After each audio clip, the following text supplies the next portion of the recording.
Nothing says holiday season like being a Grinch, or at least enjoying a Grinch beer. Hey everyone, and welcome to the ASMR review show. I hope you all had a wonderful holiday, whether, whatever it is you celebrate. I celebrate Christmas, so it was a Merry Christmas for me indeed, but I know there's lots of holidays other than Christmas around this time of year, so whatever you celebrated, I hope you had a good one. And of course, with the holidays comes the usual thing of gift giving. So I got some nice gifts, some that I gave to myself, others that I got from people, and the first of all, we gotta talk about beer, because beer's the best gift, right? This is the Grinch Winter Seasonal Ale from Bridge. A nice, strong beer. How do I describe it? I don't know, it's like a bit hoppy, a bit dark, makes you feel very grouchy. Now the first gift, though, that I got for myself, this will be the most important thing for you, and you can kind of hear it right now, because it's decided to go off on me. And that is, if I very carefully do this.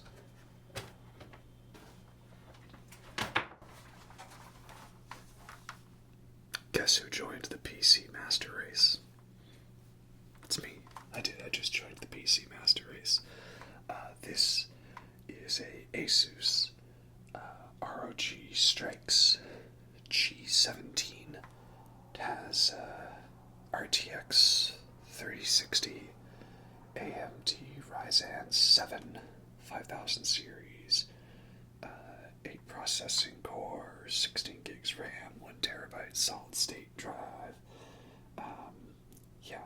And then I also got this nice laptop cooling pad, and it has like the RGB lighting, and when the battery's plugged in, it matches, so it's a very nice setup. And of course, first game you gotta play on PC is always Fear, because Fear, if you know, it's just, man, what a fun game.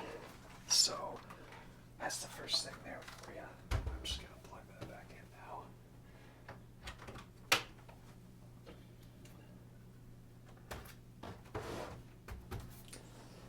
Yeah, so I was always hoping to kind of get more into the PC gaming and, the emulation, shall we say, for those older games that you can't really find anymore.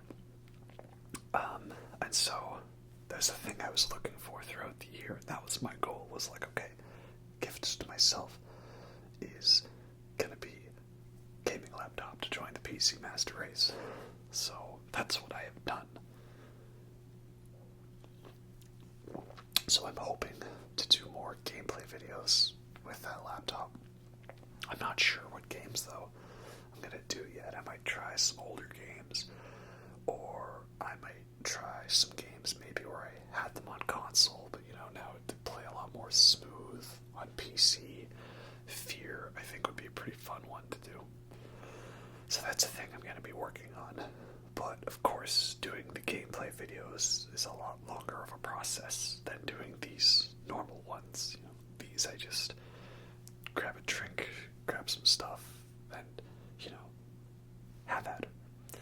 But the gaming ones require me to, play through the whole game and record everything, and then look back through all the footage and find what I want and edit it together. And then I have to talk over it and say my stuff. It's the ASMR whisper, right? The whole point. And then I have to listen back to all of that and edit it. So you can imagine how long it takes to do all those. So just warning you, in this new year, not that I upload that frequently anyways, but if I'm going to do more gameplay stuff, then it's going to be possibly even more infrequent. So we'll figure out what games it is I want to play with that lovely piece of equipment. So that's the main thing I wanted to do, was the announcement on that. Next up, some other fun little gifts and things to talk about. Well, primarily records with me, but a few other things here and there. So, let's get into chatting about some stuff, shall we? So I already had that Grinch beer as a gift. I feel like that's just a seasonal thing. I always get given as a gift because, I'm the Grinch. I'm such a grouch, and I like weird craft beer, so it's a fun gift. But I got a few other beers as well, and I'm not gonna have these all right now, but spaced out, fun occasions, So this is the Dark Cow from Fuggles and Warlock, a chocolate hazelnut Belgian stout. And you can see it's got like a cow that's like a Darth Vader looking figure, The Dark Cow chocolate hazelnut Belgian stout, a decadent creamy chocolate hazelnut Belgian stout, slightly sweetened with lactose for smooth, exquisite delight. Indulge yourself to the alluring forces of the dark side of the cow.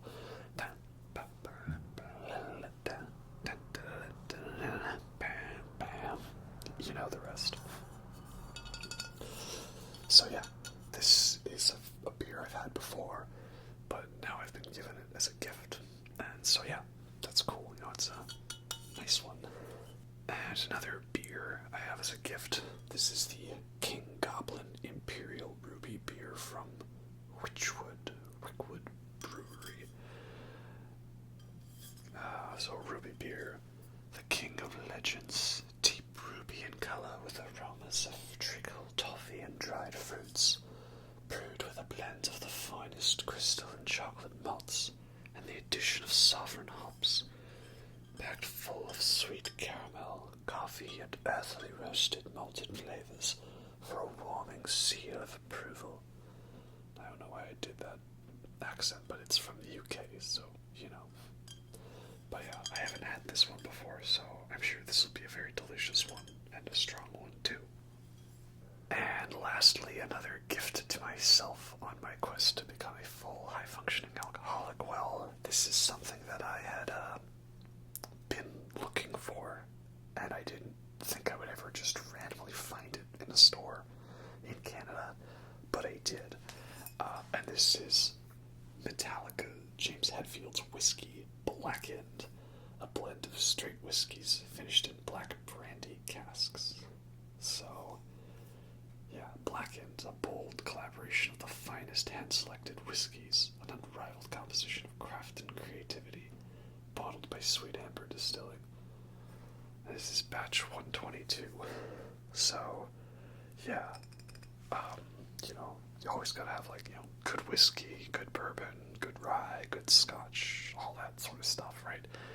And this one's pretty strong. Man, James, he does not mess around when it comes to it. So, yeah, this is a fun thing. Might have to have it specifically for another video, but not for this one. This might be a little too strong for this one, but yeah, fun little gift for myself there. Next up, got a couple little nerdy figure collectible sorts of things.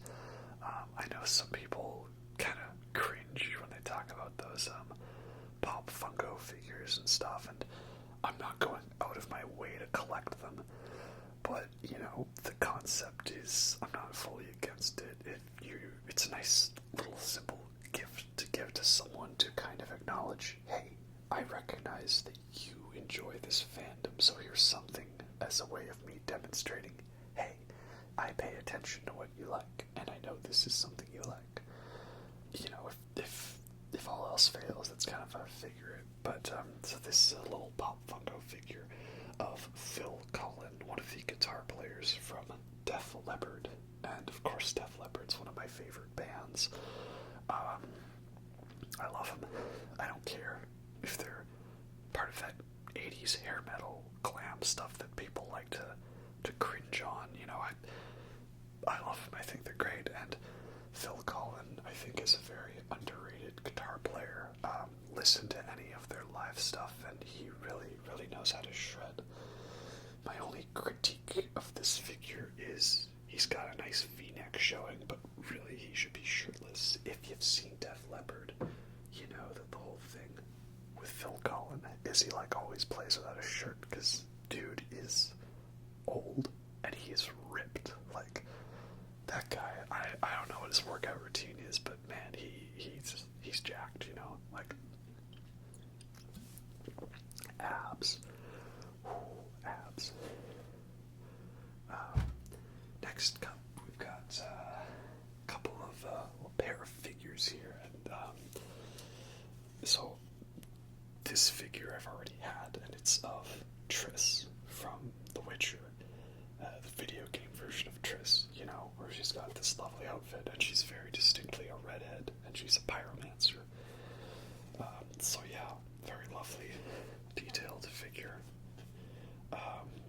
So yeah, when I played Witcher 3, I romanced Triss, which means anyone who's on Reddit now is probably going to unsub my channel.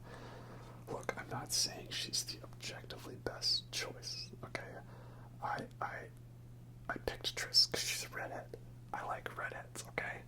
I know that Yen is more of the correct choice, you know, and yeah, I know that's how it's supposed to be. I don't want to get into this debate too much now, but like, Yen is the proper choice, but I picked Triss because redhead, you know? I mean, how could you resist, right? She's a clumsy, awkward, dorky redhead. That's like everything I want. So, and I myself, of course, am a clumsy, dorky, nerdy redhead. So, you know, it works out, right? But I showed you that Triss figure. This one that I just got now is, of course, my inspiration for my look, and that is Geralt of Rivia, Witcher. So yeah, very lovely figure, you know, is nice and detailed. Got this nice base with the Witcher medallion. Very nice indeed. Looks great on the mantelpiece.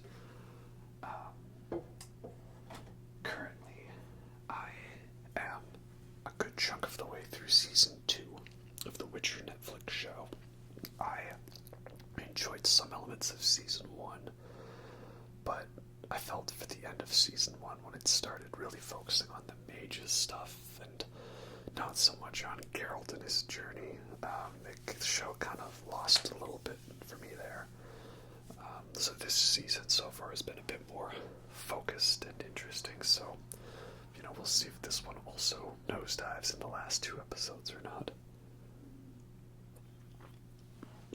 But yeah, Witcher is a great game.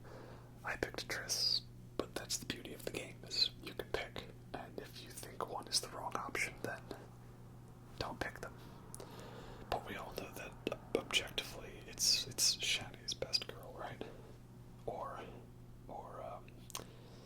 Dandelion, Yasker, you know, those are the best options. Really, really. Now, I have some guitar pedals that I've got, but I know how much people actually seem to like the other videos I did talking about guitar pedals and guitar equipment and stuff.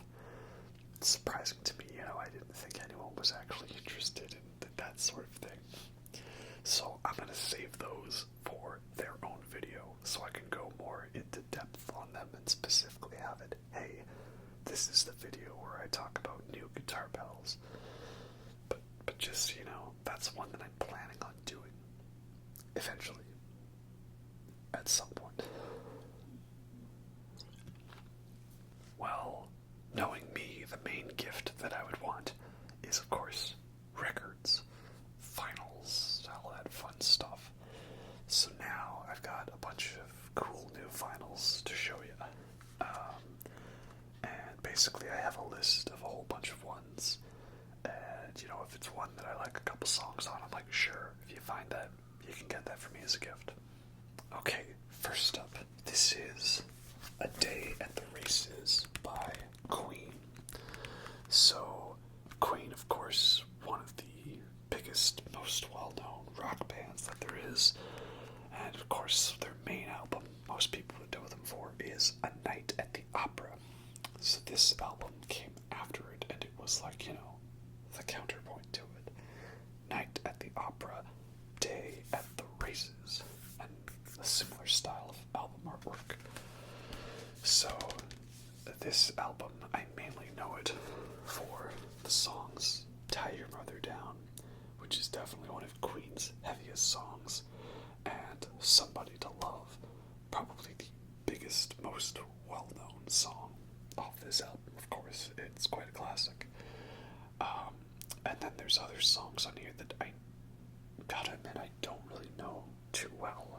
And that's the interesting thing about Queen, I think, is it weird to say that I think Queen is underrated / underappreciated / not well known enough? I mean, obviously they have big hit songs that are some of the most well-known, well-recognizable songs ever. Everyone knows the lyrics to Bohemian Rhapsody, and every single sporting event in the history of ever, at least, 1977 onwards, plays We Will Rock You, and every sports celebration event plays We Are the Champions. You're always going to hear Another One Bites the Dust on the radio. Tons of Queen music everywhere.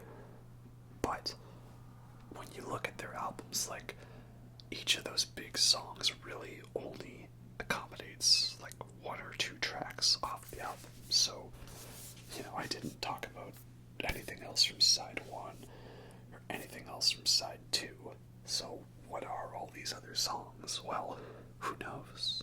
It's kind of a mystery. It's uncharted territory for me, at least. So that's why I like having an album on vinyl. I think it really makes you sit down and listen, focus more on all the intricate details, especially if you get a nice pair of headphones. So I got all the lyrics in here and a nice band photo. And there's always a fun detail they write in on the album here. No synths, right?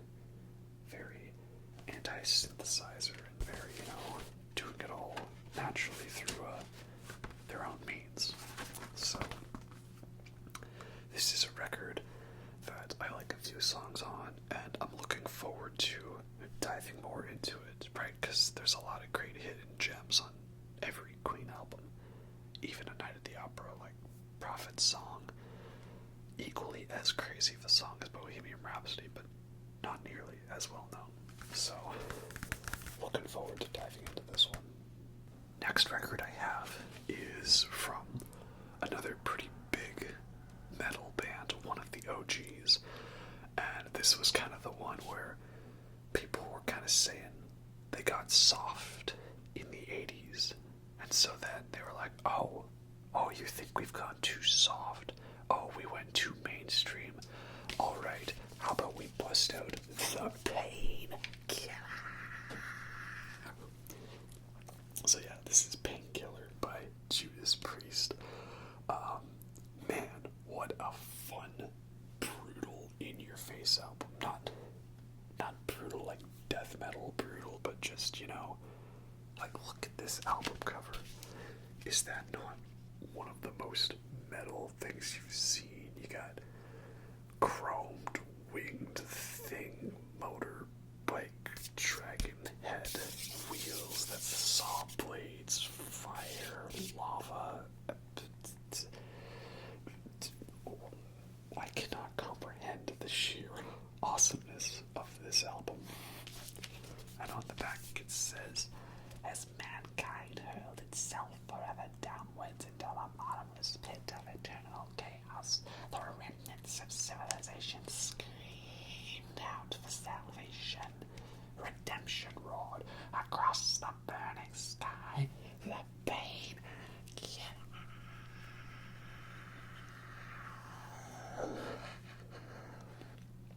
So yeah, Judas Priest kind of went a little more synthy, softy, mainstreamy in the late 80s. And so this was kind of the one of them coming back and being like, yo, we know how to sweep a pick. We know how to shred. our drummer, he's really working on that double bass. So, yeah, this whole album is fantastic. Obviously, Painkiller is the big song on here. And, was that song everybody failed at in Rock Band 2. But so many other great songs like All Guns Blazing and Metal Meltdown. Those songs start off with just screeching vocals and shredding solos. And one other song on here, which is not really a big popular one, but I know Priest actually started playing it live recently, which is crazy. And that's One Shot at Glory. That song is a very underrated, underappreciated one.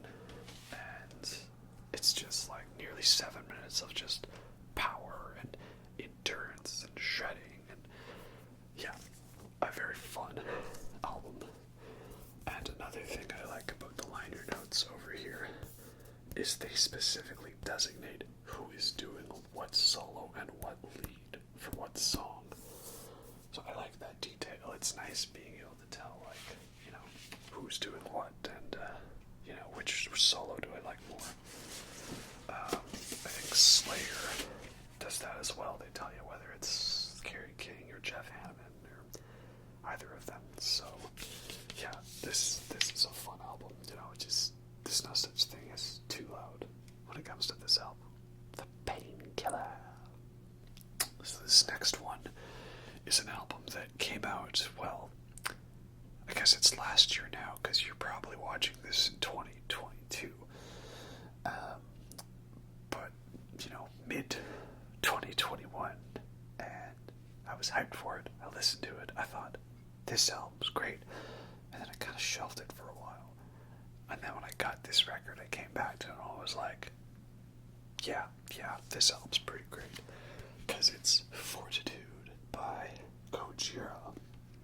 So Gojira is one of my favorite modern metal bands. They're kind of groove metal, kind of death metal, but a little hard to place, because it's like not too brutal that it's hard to listen to, and still got some mainstreamy stuff in there. They're just all around one of the best metal bands that is pretty popular, but also just really good at what they do.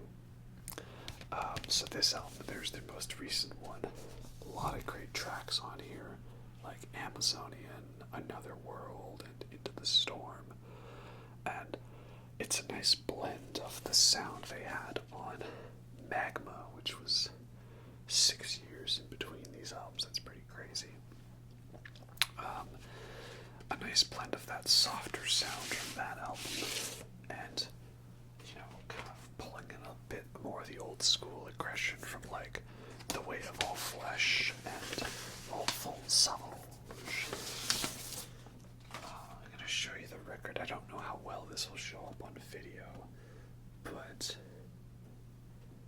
it's a little hard to tell. Trust me when I say this, though, it's like kind of a sort of translucent thing to it, because it's like a black ice of sorts. Like it's like dark ice color, and you can kind of see through it. It's pretty cool. But again, I don't know how well that's gonna translate to video.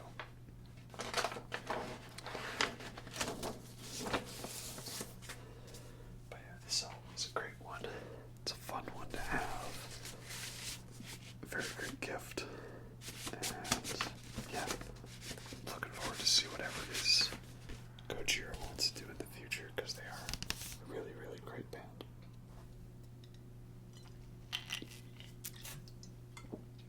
Next up, we've got another album from another modern metal band, but these guys have been going for quite a while, since the 80s, and they've been changing up a bit here and there, but they're still going strong today. And this is Target Earth by Voivod. Voivod, of course, the amazing French-Canadian metal band with like sci-fi, prog, thrash, all this stuff mixed in. Such a great band. This album first one where they had Chewy as their main guitar player. He took over after Piggy, their main guitar player, died. So this is the first one where he was like an active member and they were writing their own stuff. And I think it's a really good one. I haven't listened to it as much as the other albums they did with Chewy, like The Wake or Post Society. And they got a new one coming out pretty soon. What's it called? Like Synchro Anarchy. And it's got that song Planet Eaters, like deliciously spooky sci-fi thrash. You know, I love it. Love everything about them. I know the first half of this album quite well because this stretch of songs, Target Earth, Goose Club, Calm, Empathy for the Enemy, and especially Mechanical Mind. That's such a great stretch of songs. And the second half, I don't know it as well, so I'm looking forward to listening to it more because it is all good stuff. It's got like this sound that they have on the album, and it's a really good sound, you know, so I dig it. It was a dark and stormy night, apparently. Or maybe it was just snowplows, because, you know, Canada, right? There's a lovely gatefold of the band there for you. There's Chewy. Blackie, who was their main bass player. He left just after this album, though, was replaced by Rocky. And then you got OA on drums and Snake on vocals. So, yeah, definitely a really great album. I know some people like this more than The Wake, but maybe I might if I listened to it more. I didn't know how it was going to go, you know, like, you think metal bands from the 80s still going around today, right? What are the odds that that band is going to be putting out an album that is as high caliber material as what they did in the classic years, let alone even better? Not very often. But man, with Voivod, these guys are the real deal. Like, the new stuff they're putting out is just as good and classic as the old stuff. Don't skip on this thinking that it's just gonna be like for the paycheck or uninspired or anything like that. No, these guys are really, really great. Check them out if you want some good progressive sci-fi thrash metal.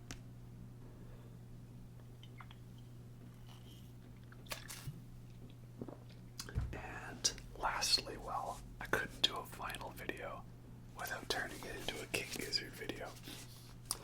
This is King Gizzard's live album, Chunky Shrapnel, based off of that lovely lyric from Hantayumi and the Murder of the Universe. So, I have all of King Gizzard's studio albums on vinyl, at least what has been released up to this point. There's Timeland, which is like gonna be released at a festival, but then they canceled that festival because like one person was sick, and therefore we have to cancel the whole thing. And oh man, I don't know what's going on with Timeland anymore. You know, when I get my hands on it, I'll do a video for it. But until then, I'll make do with this live album. So I don't normally get live albums on vinyl unless it's something real special, like Deep Purple's Made in Japan, or Hawkwind's The Space Ritual Alive. But, you know, hey, if someone's gonna get me King Gizzard record as a gift, like, certainly I'll take that. Very nice gift indeed. So, it's a lovely cover. It's like a Hydra sort of thing, like a Hydra from Dark Souls 1. But it's like all connected into speakers and cables, and there's all these little pictures here that are like references to previous albums. Like, that looks like the robot from Robot Stop, which is probably Hantayumi, if my Gizzverse lore is correct. And down here, that looks like the statue from Rat's Nest. So, this is a live album recorded on their tour in 2019, the one where I didn't get to see them when they were in Canada because I just became a fan of the band afterwards. And now I have no idea when I'm actually gonna get to see him in Canada. So this is the best I've got. They did a concert film showing a bunch of footage from all these different shows across Europe. And I watched that when it came out, and they made the album of it. So you got shows from Luxembourg, Madrid, Manchester, Utrecht, Brussels, Milan. Yeah. Oh, and some stuff from Barcelona too. And there's a couple little synthy songs in between that are like little interlude bits and stuff. One hilariously called Quarantine. I wonder if they really knew what they were predicting by doing that. And the gatefold is this lovely map of Europe with like these crocodiles like placed in different locations. I think where some of the shows were, and there's all these like cables, these quarter-inch cables connecting bits. So that's a pretty cool way to do a gatefold. And then the record itself has kind of a nice cool sort of splatter design going to it. There's one of the inner sleeves of them admiring the Eiffel Tower. One moment.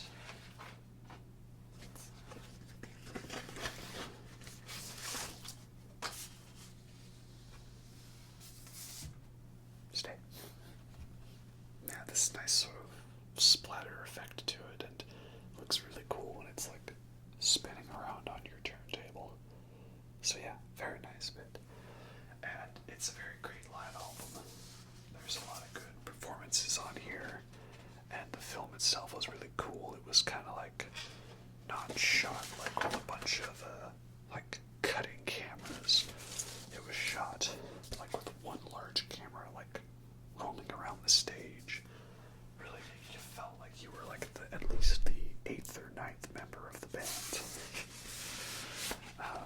So yeah, again, I wasn't ever planning on going out of my way to get this. I know a lot of King Gizzard fans like getting all the live albums on vinyl, like the San Francisco one they put out.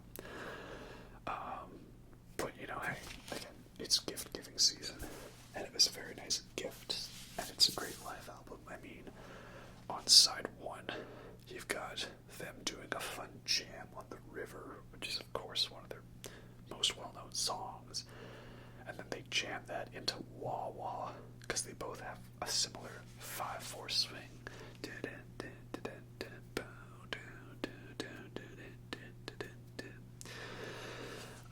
And then the second side, you've got a lot of Rat's Nest songs, right? Like Planet B and Venusian 2. Great stuff there. A very deliciously brutal, noisy performance of Murder of the Universe. And then on the side 3, you've got the Inner Cell, Loyalty, Orology, Polygon to Wonderland trilogy bit, and a lovely performance of Ambi killing it on Let Me Mend the Past. And then the final side is one big long jam called A Brief History of Planet Earth. And it's like them starting off with a bit of Rattlesnake, but then also a bit of Head on Pill and Am I in Heaven? And it's a lot of stuff from the final show where they basically just were like jamming, and they got like every member of the opening band to come in and join them, and then they were all just cracking a bunch of beers on stage, and Stu, he crowd surfs to try to get a beer to the sound guy, and he throws his shirt. It's not necessarily the most entertaining thing to listen to, not knowing what's going on, but the main thing to understand with that is it was the final show at the end of the last big tour they've been on for a while, and they just decided to have a good old fun time, bring the party to you. So yeah, Chunky Shrapnel, very cool live album, and a nice fine addition to my collection. Well, that's about it for this gift season. Hope you guys also got yourself some good gifts or got someone you care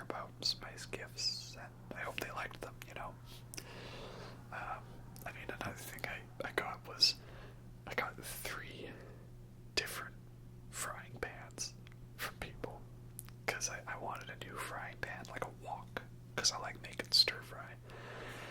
And I guess 3 people were like looking at all these records I wanted and thought, what if I just get them a wok frying pan? And so I've got 3 wok frying pans. So I'll have to use one of them as a frying pan, and I'll have to use one of them as a drying pan.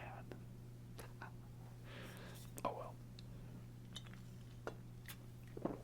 And like I say, I got some nice new guitar stuff, but I want to save that for a guitar specific video, so I can go into detail about that. So hopefully I end up making that one sometime soon. And then yes, the main thing, of course, the gaming laptop PC master race. So it'll take a bit for me to kind of figure out how to get it working, and all the optimizations, testing, and all that stuff. But I'm looking forward to being able to expand the range of what games I can play for this channel. So yeah, if there's any game you're interested in that's one I could play on PC, let me know. I'll see what I can do. I'd like to use this as an opportunity to get some games that I haven't been able to play that I know are classics. Maybe like Silent Hill 2, or another one. It's a game that I played a bit on PS3, but it's not on the PS3 store, so I can't download it for PS3, and that's Dark Sector. Because I seem to have a thing for games with the abbreviation DS. Dead Space, Dark Souls, Demon's Souls, Death Stranding, Dark Sector. Right? It's just my thing, apparently.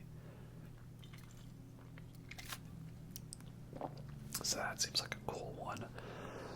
Playing Fear on PC would be fun because there's the expansion for Fear that is Extraction Point, which I've never played because it was not on console versions, and I know that one takes place right after the end of the game, and it goes into crazy new things, and they throw in so much more crazy visuals and new weapons and new enemies, and to me that looks like basically taking the idea of DLC after the game, but making it worth it.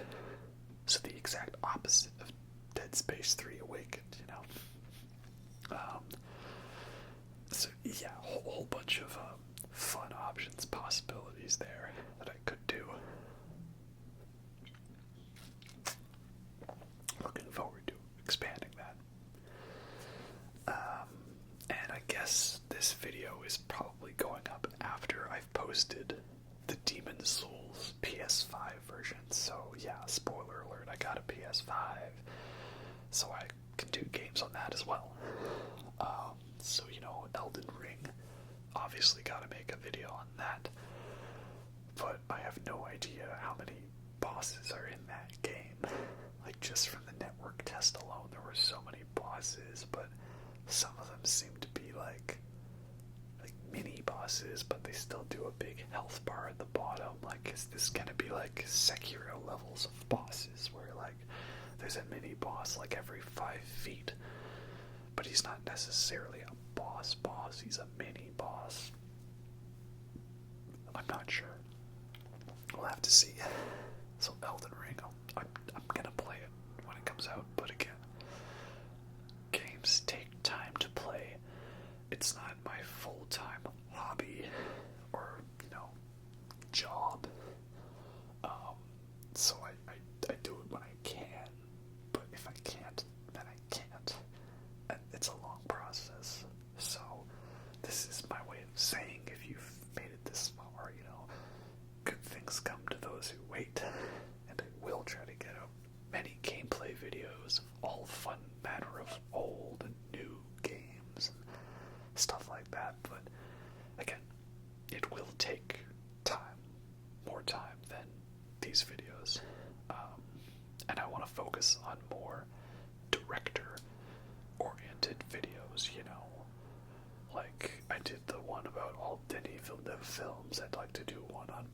Wes Anderson once I see Licorice Pizza, and maybe one on Stanley Kubrick, Darren Aronofsky, all of my favorite directors.